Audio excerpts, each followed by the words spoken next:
Assalamu alaikum. Cost volume profit analysis is explained in 4 videos. This is part 3 and we will explain the concept of cost volume profit analysis. In this video, we will list the 5 components of cost volume profit analysis. We will indicate what contribution margin is and how it can be expressed. We will identify the 3 ways to determine the break-even point.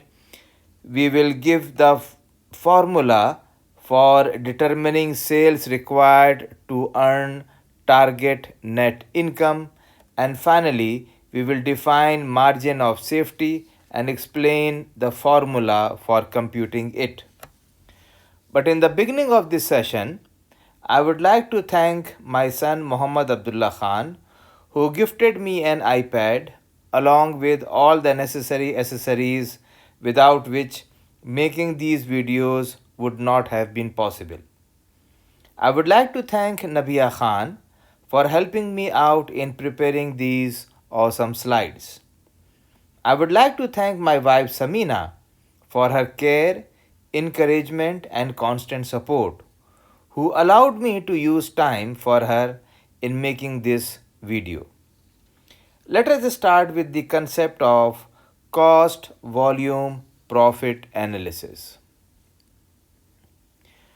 Cost volume profit analysis is the study of effect of changes of cost and volume on a company's profit. Cost volume profit analysis is important in profit planning. It helps management in setting selling price, in determining the product mix, in maximizing the use of production facilities. Let us look into the basic components in the next slide.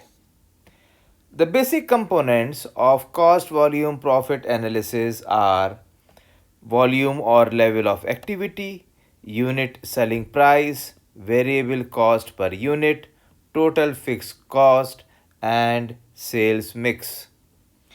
We will explain the assumptions of these basic components in the next slide. The basic assumptions are that both cost and revenues are linear throughout the relevant range. All cost can be classified as either variable or fixed. Changes in activity are the only factors that affect cost. All units produced are sold. When more than one type of product is sold, the sales mix will remain constant.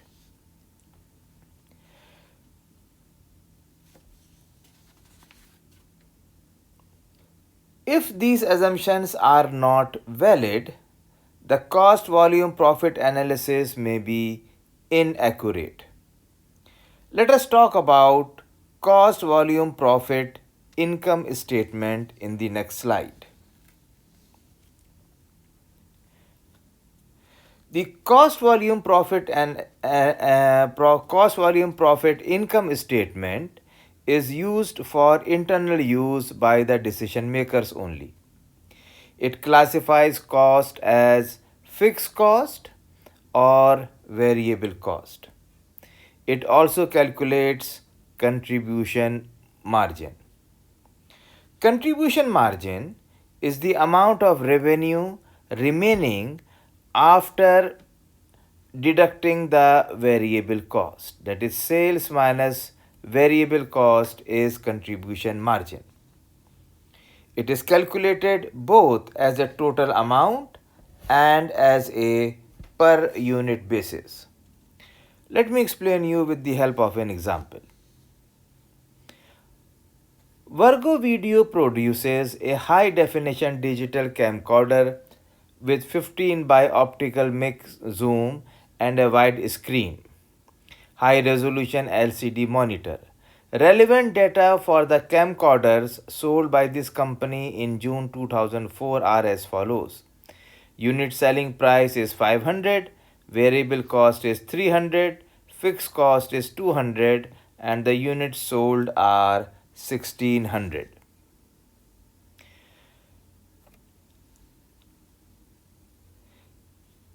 A traditional statement will also report the same net income as you can see over here of 120,000.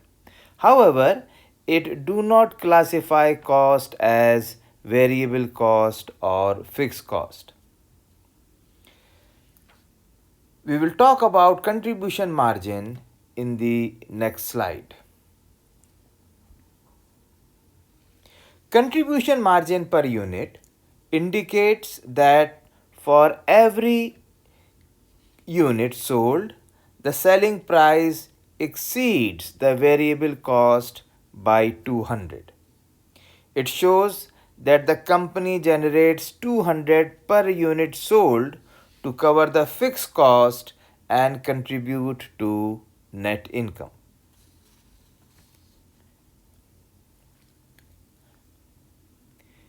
In this case, you can see it shows that the contribution margin of 200,000 and contribution margin per unit is 200. It also shows the point where the net income is equal to 0.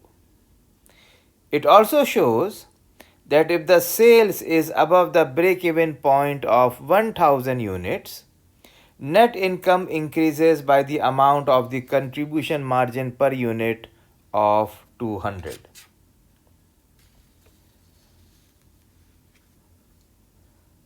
For example, Virgo company sold one more camcorder for a total we can say a total of 1001 units.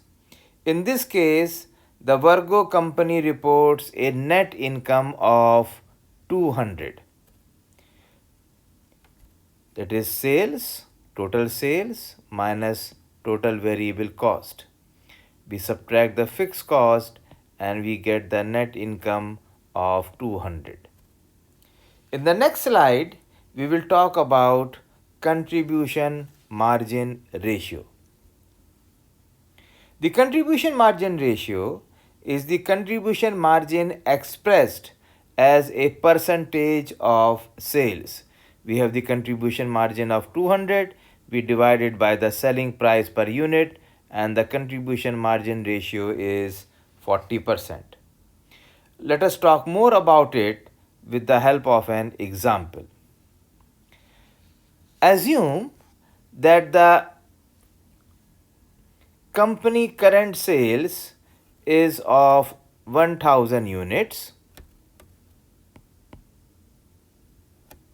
and we want to know the effect of a $100,000 or 200 unit increase in sales.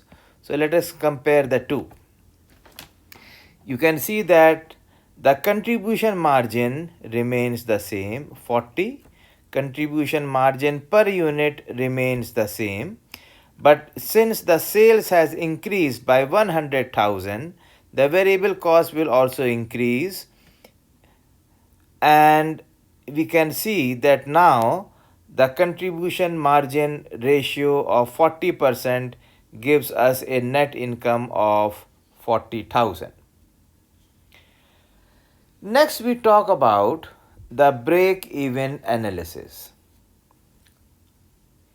A key relationship in cost volume profit analysis is the level of activity at which total revenues equal total cost, both fixed and variable, called the break-even point. It helps to decide whether to introduce new product lines or not, whether to change the sale price of established product or not, or to enter into a new market areas or not. The break-even point can be computed from a mathematical equation. It can be computed by using contribution margin. It can be calculated from a cost volume profit graph. The break-even point can be expressed either in sales units or sales dollars. Let us start with calculating break-even point from a mathematical equation. Now, break-even point occurs when the total sales equals the variable cost plus fixed cost. So the net income is 0. So sales minus variable cost is equal to fixed cost, and the net income must be 0 as we have seen. So the break-even point is going to be 1000 units. Next, we calculate break-even point by contribution margin technique. At the break-even point, the contribution margin must be equal to the fixed cost. So the contribution margin is total revenues minus variable cost. We have talked about this before. So break-even point can be computed using either a contribution margin per unit or contribution margin ratio. When the break-even point in units is desired, contribution margin per unit is used. In this formula, you can see we have the fixed cost and we divide it by contribution margin per unit, and we get the break-even point of 1000 units. In the next slide, we will see how to calculate break-even point using contribution margin technique. If the company has many products, contribution margin ratio is very useful for determining the break-even point in total dollars.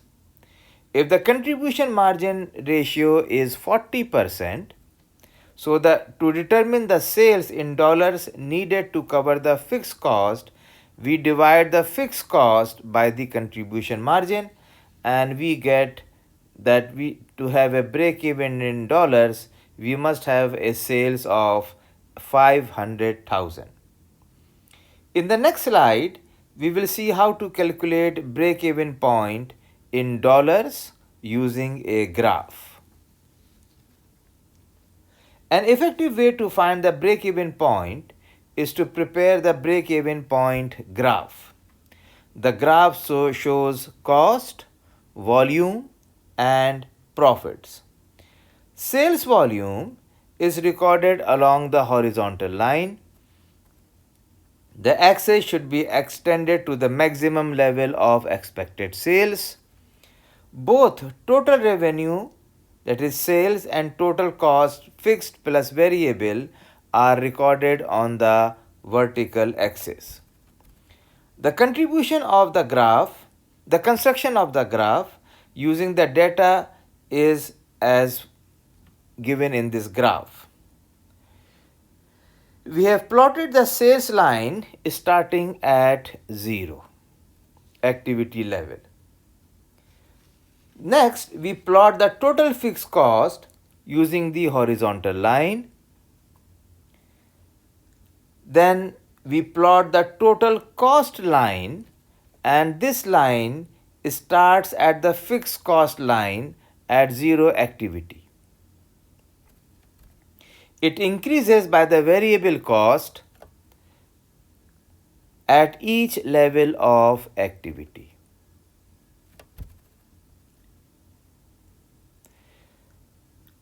Next, we determine the break-even point from the intersection of the total cost line and the sales line.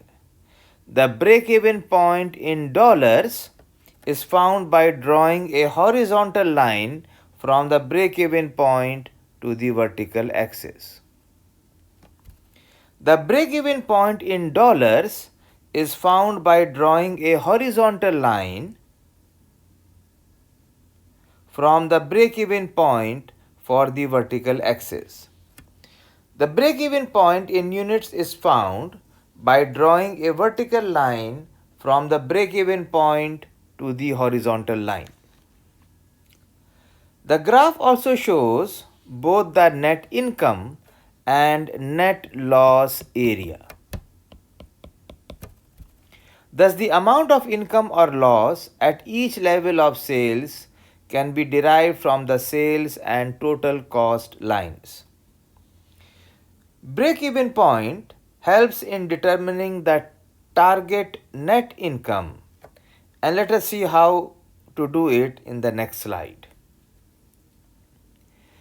Target net income means level of sales necessary to achieve a specified income. It can be determined from each of the following approaches used to determine break-even in sales or break-even units. It can be done by a mathematical equation, it can be done by using a contribution margin or even a graph. It can be expressed in units or it can be expressed in dollars. So if we can calculate the targeted net income using the mathematical formula, and that is required sales minus variable cost minus fixed cost. So if the targeted net income is 120,000, so the company has to sell 1600 units to make this income. You can see that the sales dollars required to achieve the target net income is found by multiplying the units sold by the unit selling price, and the unit selling price is 500. So if you want to calculate in dollars, it will be 800,000. Let us see how to determine required sales in units with the help of contribution margin technique. If we have to determine the sales in units by using a contribution margin technique, and we want to have a net income of 120,000, so net income is added to the fixed cost and it is divided by the contribution margin. So the company must sell 1600 units to make a profit of 120,000.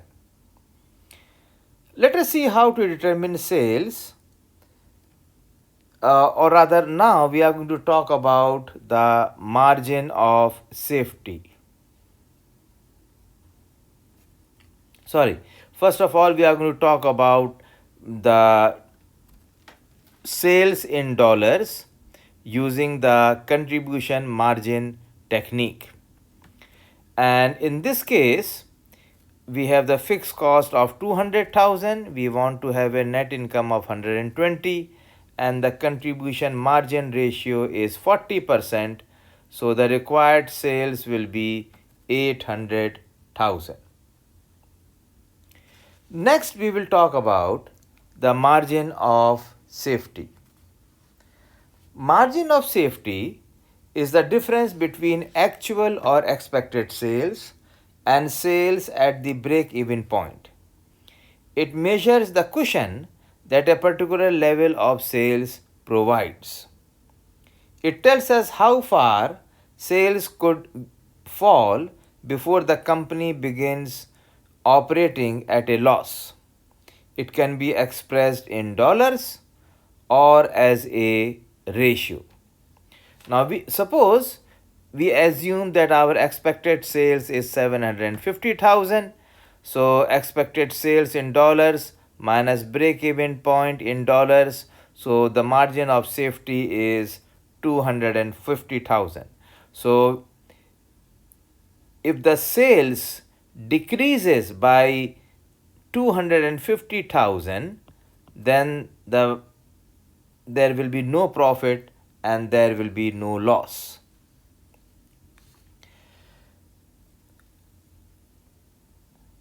We can calculate margin of safety by dividing the margin of safety in dollars by the actual or expected sales.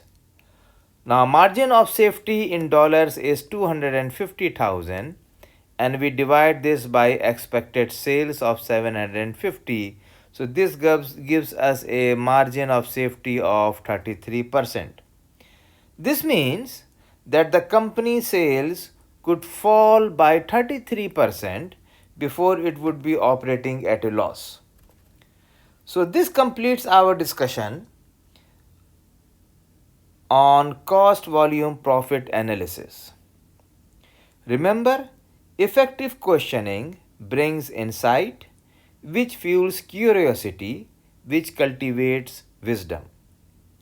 If you have any question regarding this session, then please don't hesitate to ask in the comment box or by email, and inshallah I will reply you back. Thank you so much and happy learning.